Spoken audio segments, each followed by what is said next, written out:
Hi there, and thanks for tuning in to this. I don't know if it's a presentation or a webinar, but it is on every phys ed teacher's favorite topic, planning, specifically planning for meaningful experiences that inspire students to be active beyond the classroom. And if you don't know who I am or we haven't met before, my name is Ty.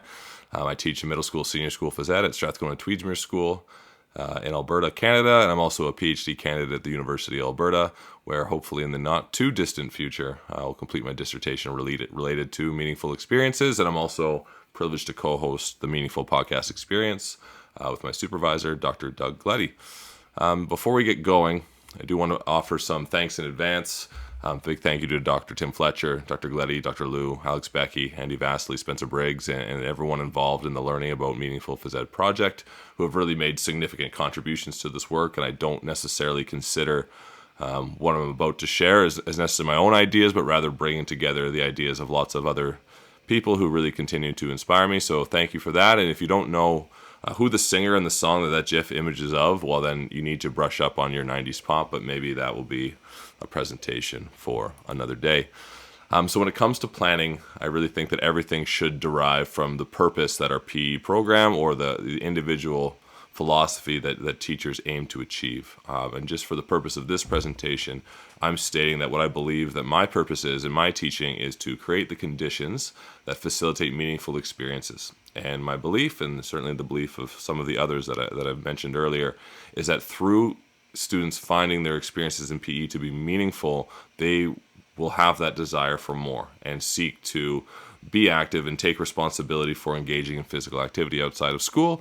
I'm not saying this is the purpose that you should have, but it's certainly the one that this presentation has been created on the basis of. So the last bit there in yellow is a statement that you might be more familiar with, and that you'll see that a lot in definitions of physical literacy, which is fairly prevalent today. So hopefully your purpose statement or philosophy encompasses some similar ideas, or perhaps we're in for a long ride on this presentation. So in thinking about that purpose, what I want us to consider is, well, what impact does having that purpose statement actually have on our teaching? Is it something that, we put up on the wall, we put in our course outlines, and we're maybe generally aware of, or is it something that's otherwise on what we'd say the metaphorical back burner? Like, we know it exists, but we don't really come back and reference it too much.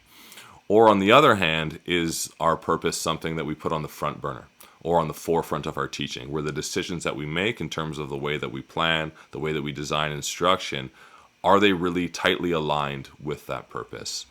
So as we go here, in the coming slides, we'll come back to that purpose, and you'll see slides like this that kind of prompt a little bit of reflection. So if you have a purpose or a philosophy statement in mind, how intentional are you about that purpose? Is it something that you hope, just kind of might be achieved as a byproduct of the way that students experience your physical education program? Or is it really a source of intention where the decisions that we make are always connected back to that purpose?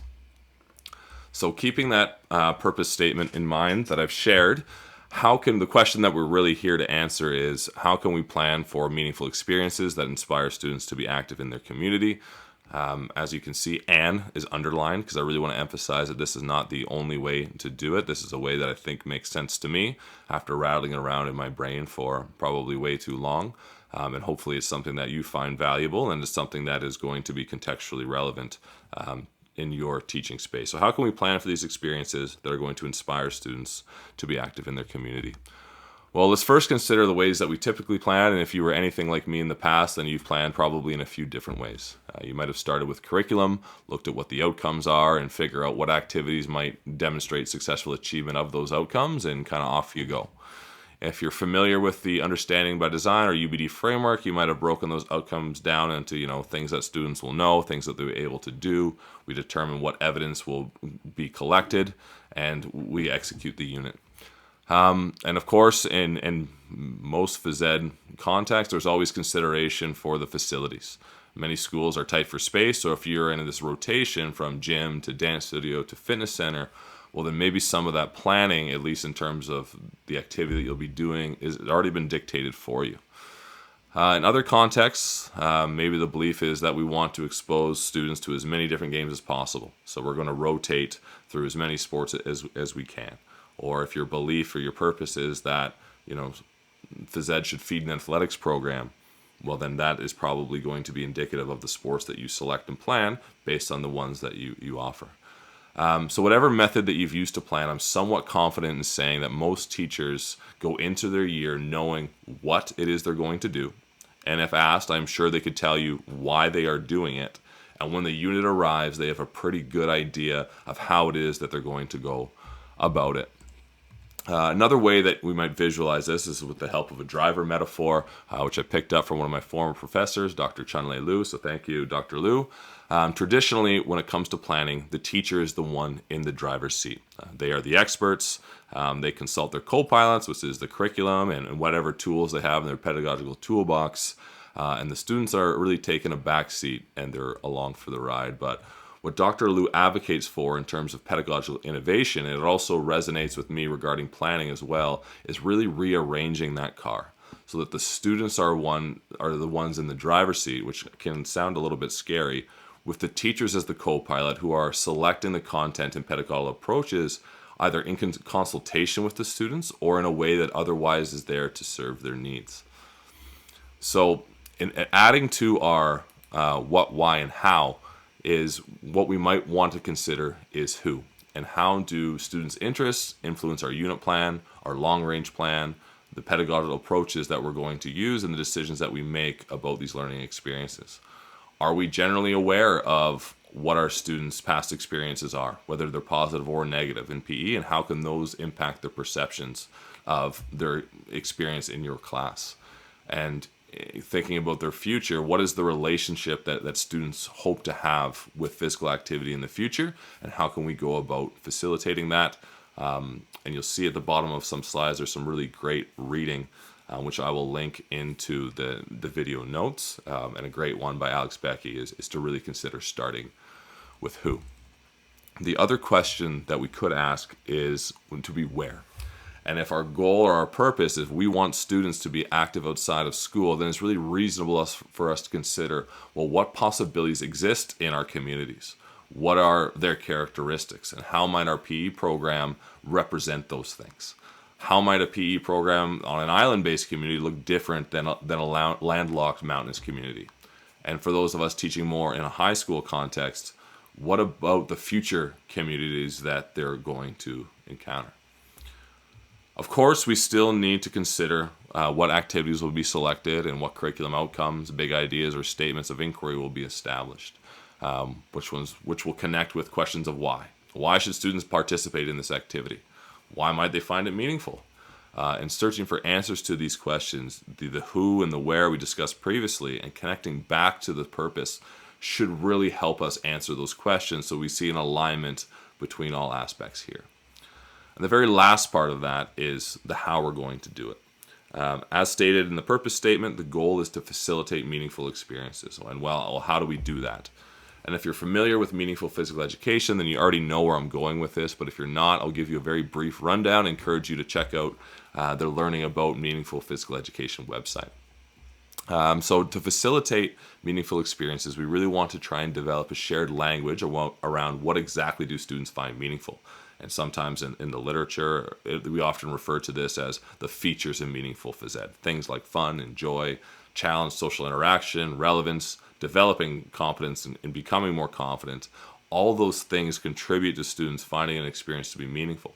And as a teacher, I can think of how am I going to amplify those features. For example, I might notice that kids are spending a lot of time waiting in lines.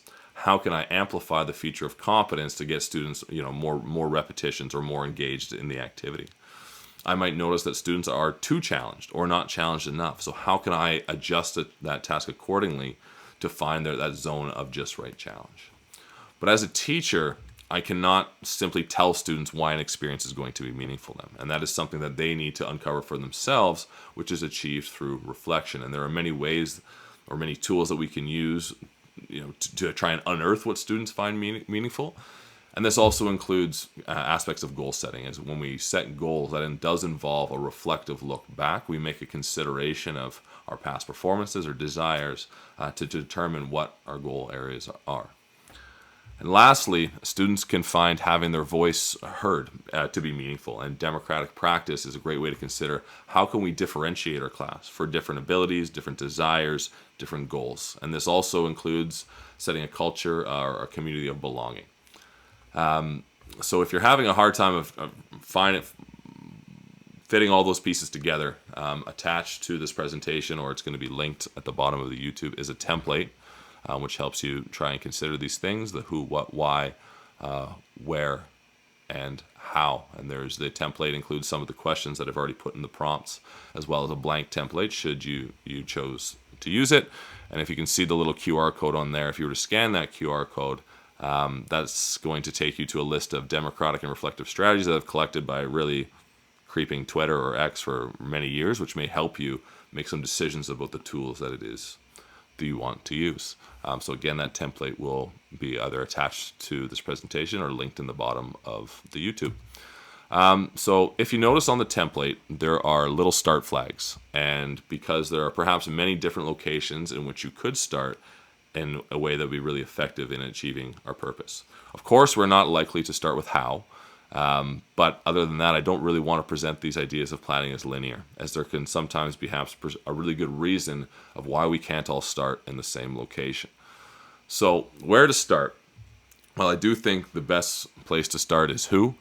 Finding out who your students are, what they can do, what they want to do is a great way of making learning relevant to each child, and we know that's going to contribute significantly to their feelings of meaningfulness. And that can occur maybe in our long-range planning. It could also occur perhaps in our unit planning. However, someone could certainly question, well, I just don't have the space to honor everything that students want to do. What about the vertical alignment between grade levels? What about exposing students to new activities? And I would say that those would also be valid points. So perhaps then we could start with where. And we could take a look at the communities that students draw from, and we think about, well, what are the possibilities in that community? And structure the units of the PE program in a way that helps students connect their lives to their school, connect their lives at school to their lives at home. However, some could certainly question, well, what if my students come from diverse communities? In my school, kids bus in from all different areas, so not every community has the same characteristics. And what about games that are for play, or these wide or large group games of 30 kids, capture the flag, or the animal game? That many students are probably not going to get together on the weekend to play, yet they still really find enjoyable and perhaps meaningful.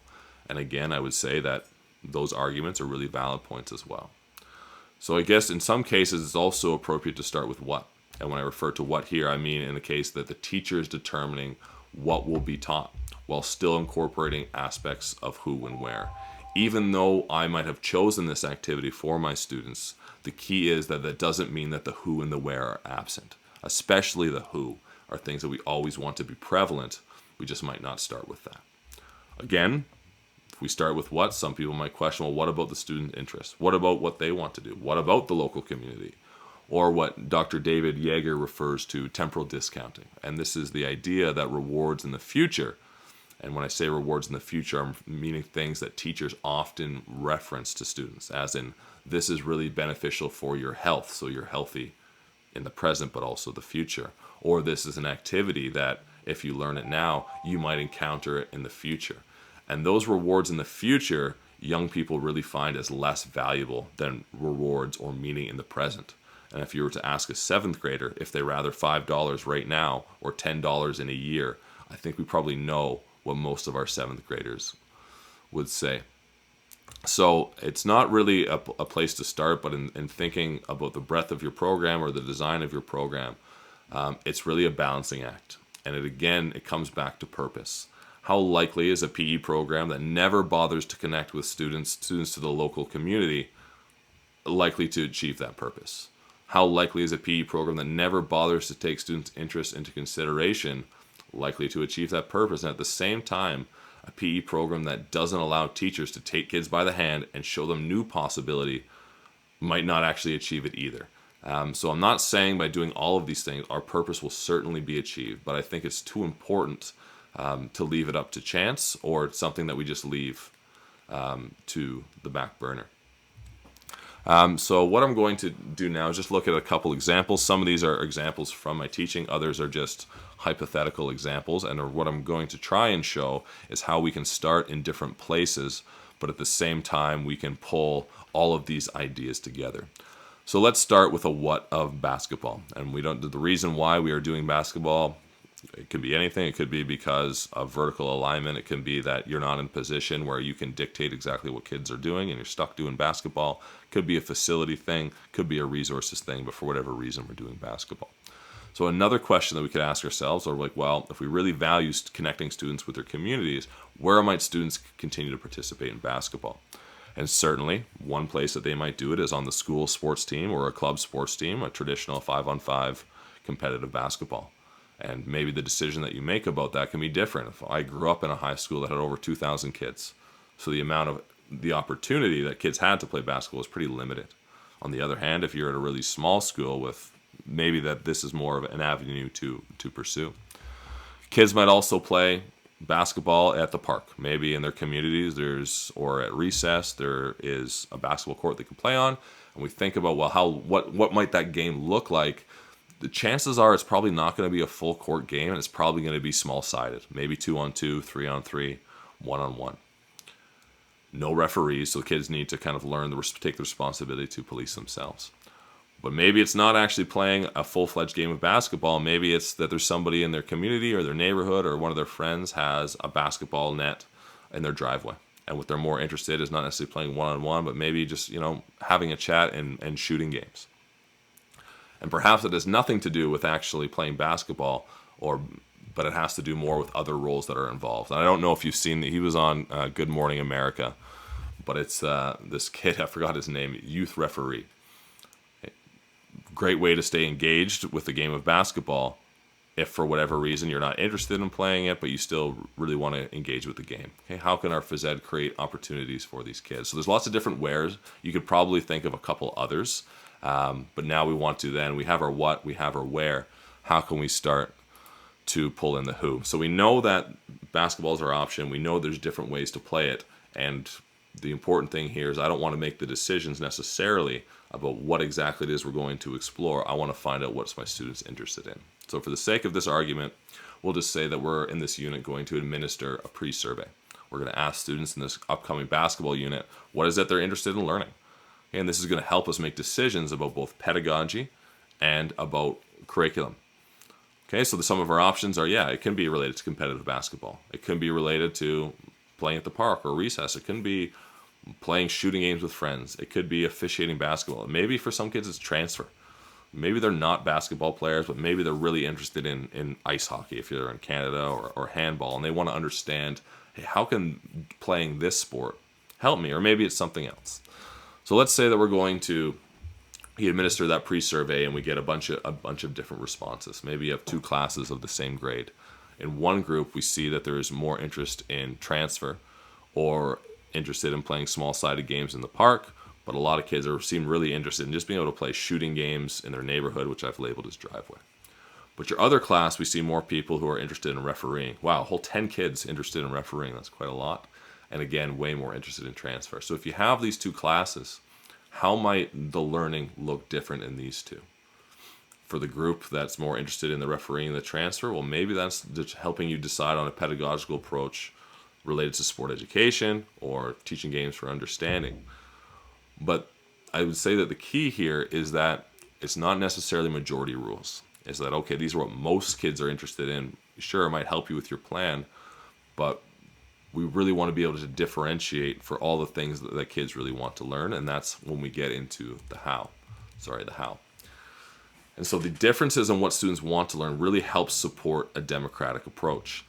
Do all students need to be learning the same thing? Do they need to participate in the same game? Can you divide your gym or structure your environment in a way that students can set goals for what it is they want to learn?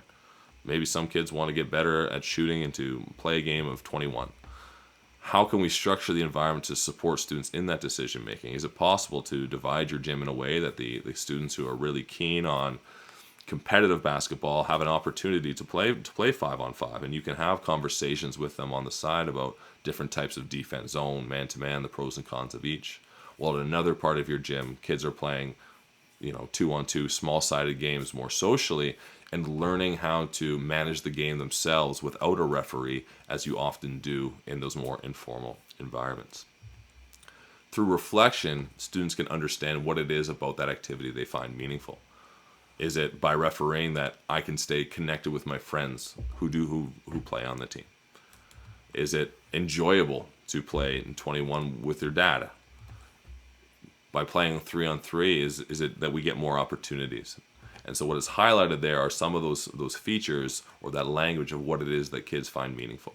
And that these things can help students certainly understand their own, what they find meaningful, but also can help us find out what it is that our students value. So in reflection, I just want to think, what is a different way that we could approach this unit that encompasses these same ideas? This is not the only way that you can pursue basketball. Maybe we take a step back, and rather than doing basketball, we're focusing on a broader unit of invasion games. And we can find out, well, what invasion games are students learning in? Do they want to participate in? So there's lots of different options here. This is certainly not the only one. So another option, or another place to start, I said, was where. And sometimes, not always, but when we think of a where, that often dictates the what. And that what so for example, at a skate park, the location is the skate park, so the activity is, well, it could be skateboarding, it could be scootering. And the key is that even though the where and the what are kind of dictated themselves, we don't want to forget about the who. So for example, if you're watching this, then you're probably familiar with Andy Vasily, and you've probably hopefully read about his cycling unit that him and his team in Kaust in Saudi Arabia. The teachers identified that there was a lot of opportunity for bike riding in their community. So they had decided the what. But even though it was the teachers assessing the where, determining the what, they never forgot about the who. And what we can see here is students are assessing themselves and determining the just right challenges that they wanted to pursue. And in the unit, they would have had students who are cycling on sidewalks or on pavement, working on certain skills, while other kids are more on the trails or on dirt, going through jumps and things like that. So again, the key thing here is that even though the where and the what are dictated, the who is something that we don't want to lose sight of. Another example, on episode 7 of the Meaningful Phys Ed podcast, we had Joe Bailey, and Joe Bailey teaches in Wisconsin. And when I Googled it, what I learned is that there is allegedly, according to Google, 15,000 lakes in Wisconsin. So the characteristics of that community is that there's a lot of water-based opportunity. Okay, and so what Joe talks about a little bit in the episode is her swimming unit. The why, or the what that we're doing, really connects back to the community. But it wasn't Joe just saying this is exactly what you need to do. If you were to watch that episode, or if you're listening to that episode or familiar with Joe's work, you would see a lot of ways that she incorporates that democratic and reflective approach to build students' confidence in something that is locally and contextually relevant. As another example, Rosie Cott and Rachel Roper out in Ontario, Canada.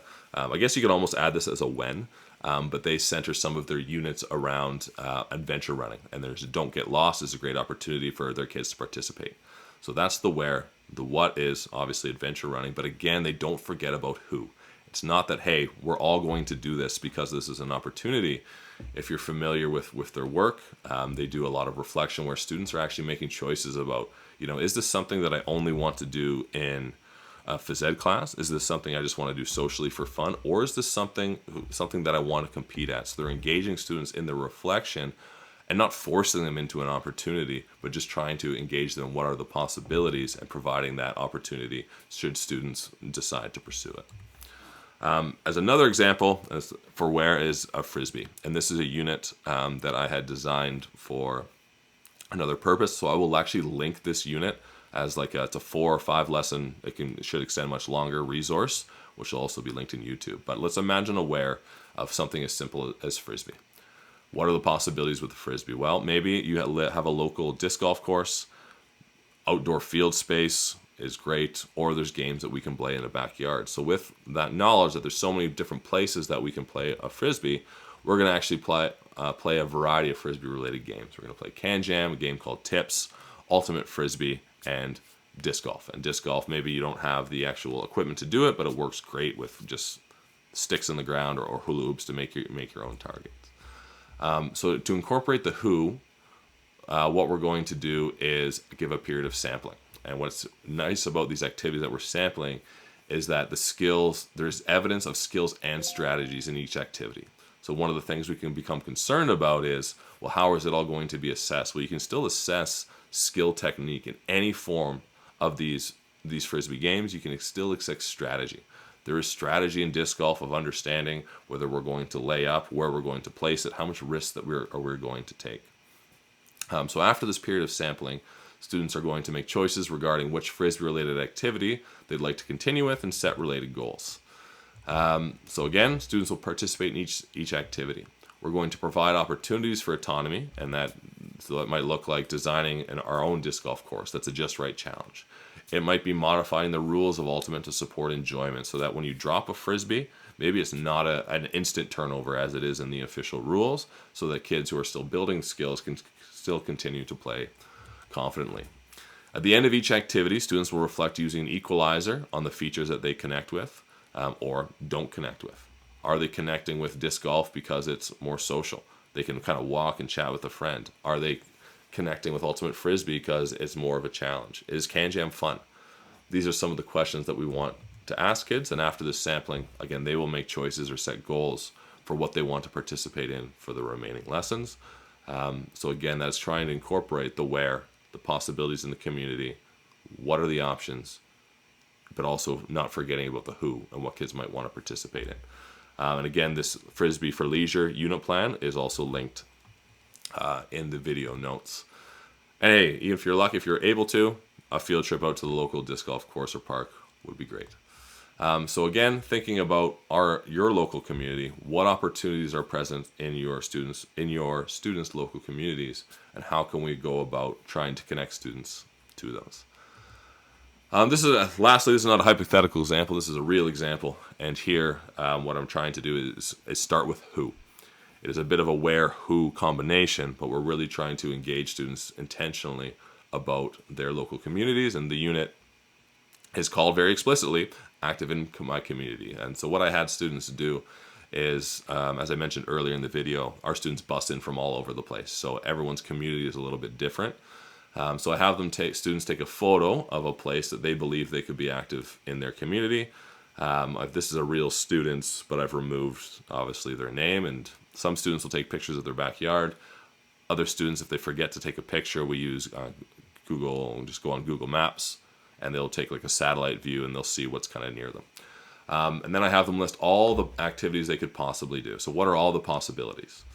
As you can see here, there's lots of different ones. You can I like walk with pets if I ever get one. And then they highlight the ones that you'd be interested in doing or start doing more of. And then I use this data from all of my students with all the teachers of the other classes to try and create this unit.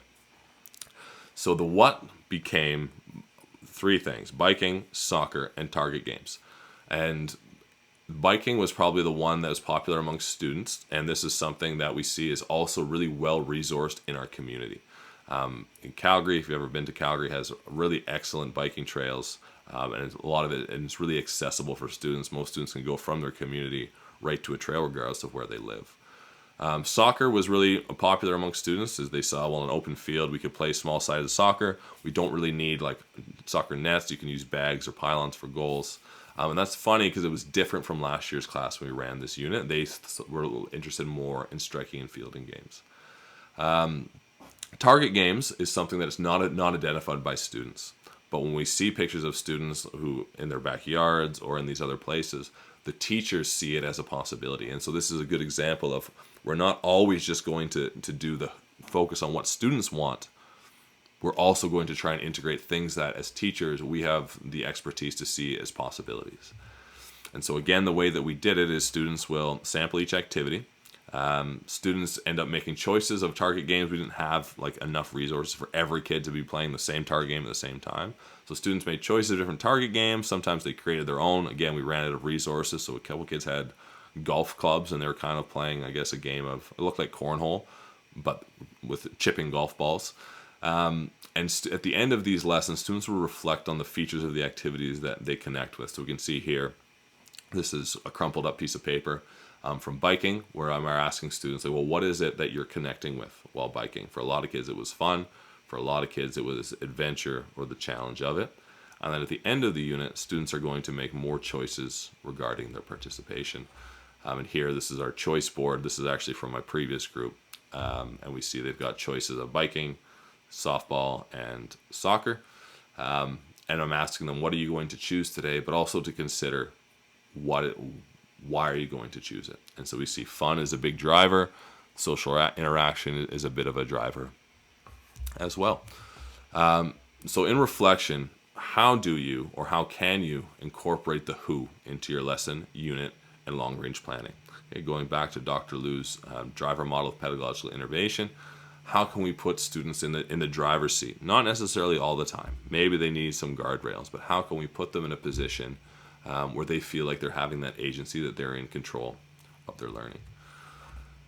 So kind of wrapping up here into conclusion, it all comes back to purpose. And if we want to create the conditions that facilitate meaningful experiences with the belief that doing so will allow students to take responsibility for engaging in physical activity outside of school, well, which approach to planning do you think is more likely to be successful?